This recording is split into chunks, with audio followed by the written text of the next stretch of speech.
Hey guys, welcome to the new studio. We're going to be taking a look at a new resin today from JamgHe. But just before we do that, I just wanted to say that we are going to be doing a full new studio tour. If you followed our channel and you've kind of walked through like what this building was before we got to this stage, thank you very much for watching. If you haven't, maybe take a look at that, and maybe you can help get some inspiration for your studio if you're aspiring to build something like this. We clearly have a couple of little things yet to work on, but we are very close to the final iteration. So we're very excited, and make sure you get subscribed so you don't miss that final studio tour. But back to today's content, looking at this resin. This one is one of two that JamgHe sent us. This one is High Wax Plus. They also sent us X-Cast. We will be reviewing that very shortly. Again, make sure you like and subscribe so that you don't miss out on that. So what exactly is JamgHe claiming that this resin is good for? They claim it includes up to 60% of wax content. Now, we have to understand here, when they talk about wax content, they're not saying like they're literally melting beeswax into a bottle, every bottle, at up to 60% of the volume. Wax is a chemical term. I don't exactly know what that encompasses. I'm sure there's like a series of chemicals that they can add that are technically like a wax. It's really hard to say exactly what wax means, but 60% wax content supposedly is very, very high. For comparison, I think the previous record holder for most wax content that we've had in previous resins was, I think,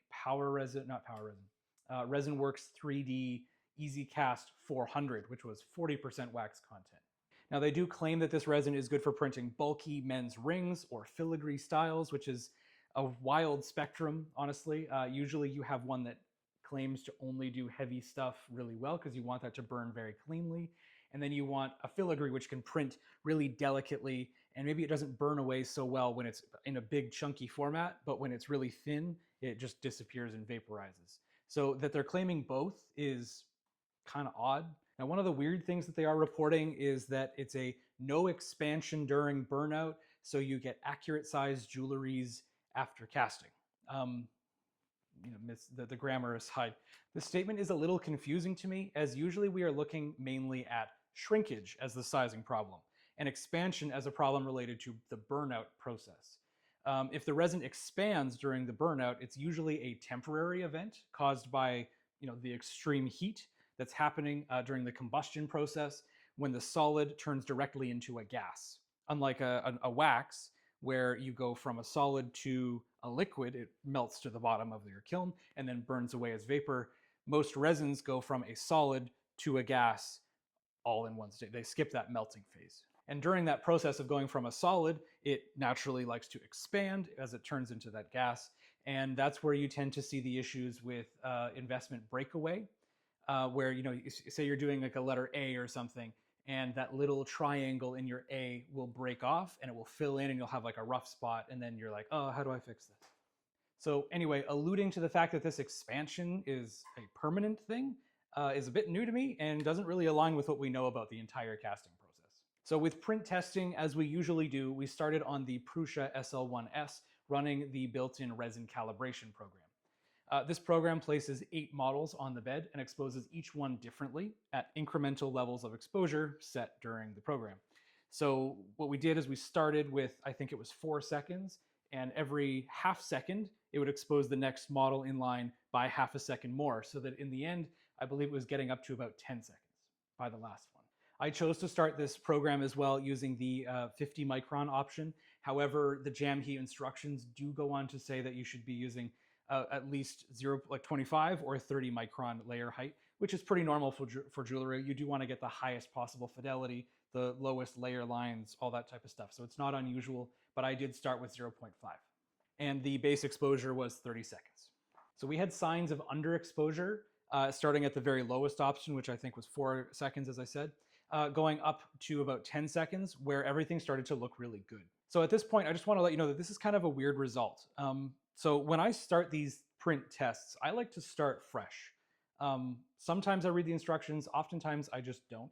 I like the resin calibration program to give me as much information as possible. And when I ran into a bit of a hitch later on with the printing, I referred back to the JamgHe printing instructions. And they say that this resin needs to start exposing at like 10 seconds per layer.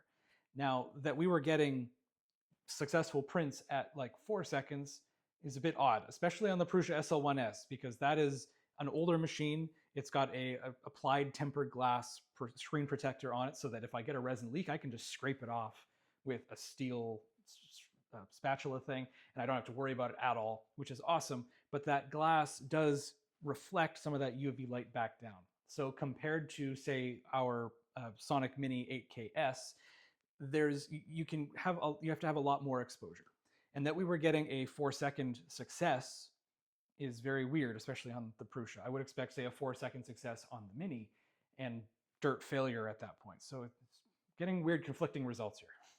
Now, these JamgHe exposure tests were based off of what they did in their factory using an Elegoo Mars 3 at a 30 micron layer height.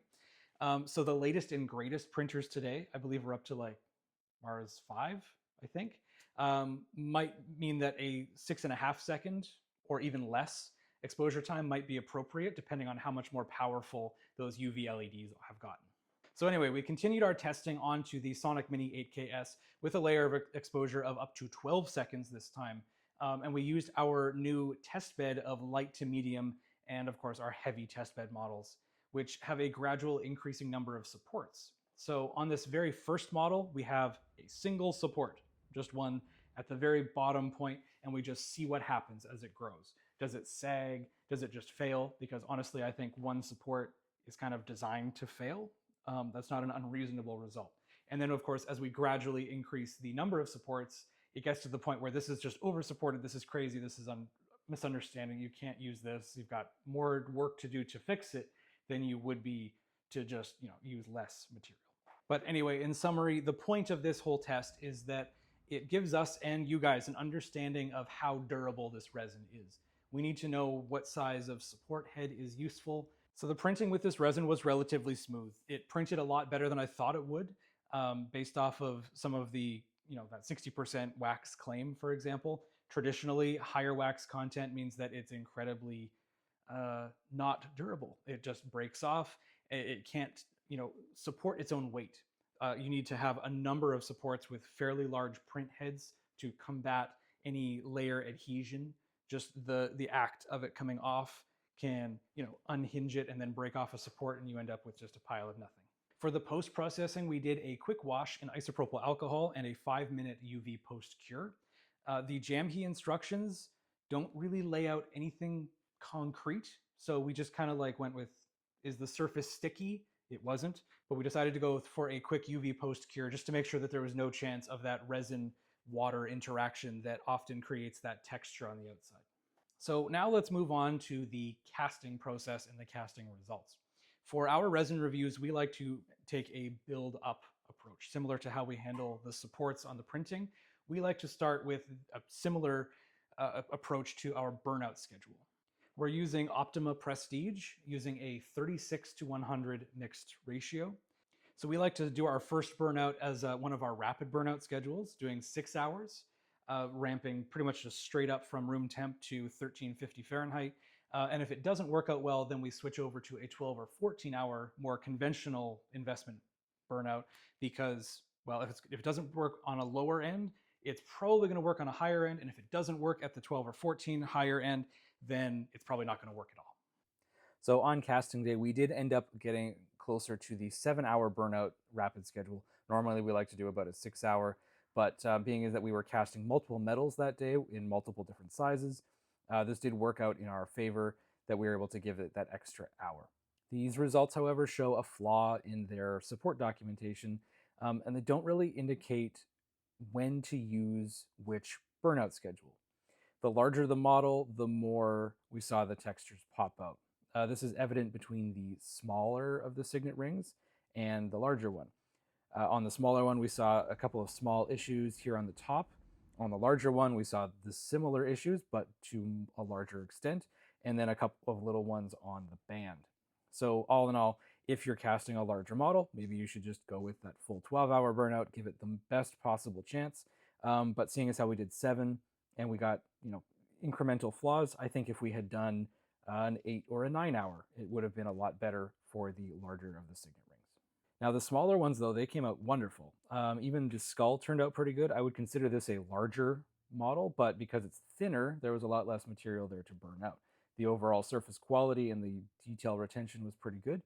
The smallest of the engagement rings looks great, and there was a little bit of surface texture on the next size up one with the multiple stone settings. All the holes came out really nice, but there is some texture on some of the prongs. Overall, the dimensionality is good.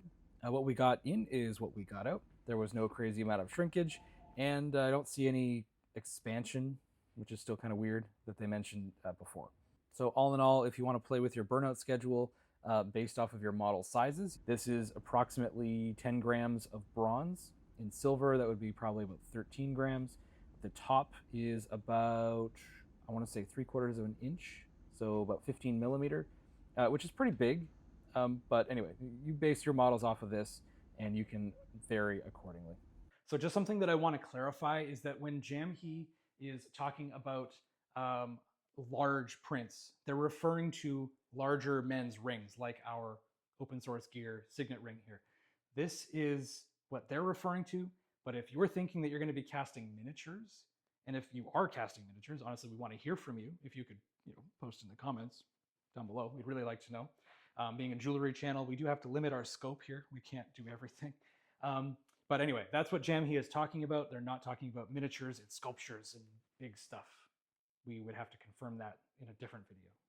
Price-wise, this material is around $33 per gram at around 169 USD for a 500 gram bottle.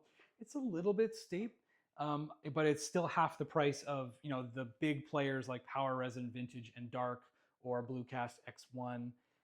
But again, it's still twice as expensive as our favorite budget resin, Apply Lab Works Cyan. So you'll have to be the gauge and figure out where this fits into your workflow and your budget.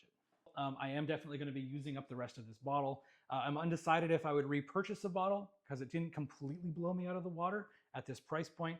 But maybe I'm just getting harder to please now. This is our 35th, I think, resin. I'm honestly not sure anymore. Just doing a good job and doing what we kind of need you to do is just meh. It's not really going above and beyond like what I believe 3D printing is going to work towards over the next coming years. I mean, just think where we were 5 years ago with your Mars 2 Pro RGB LCD that only lasted 500 hours and every layer exposure was like 15 seconds. Where we're at now is pretty crazy. Can you imagine where we're going to be in another 3 years? So if you've used this resin before, drop your thoughts in the comments down below. We'd love to hear your experience with it. And if you're looking to try it out, we have a link in the description below for you guys to pick some up.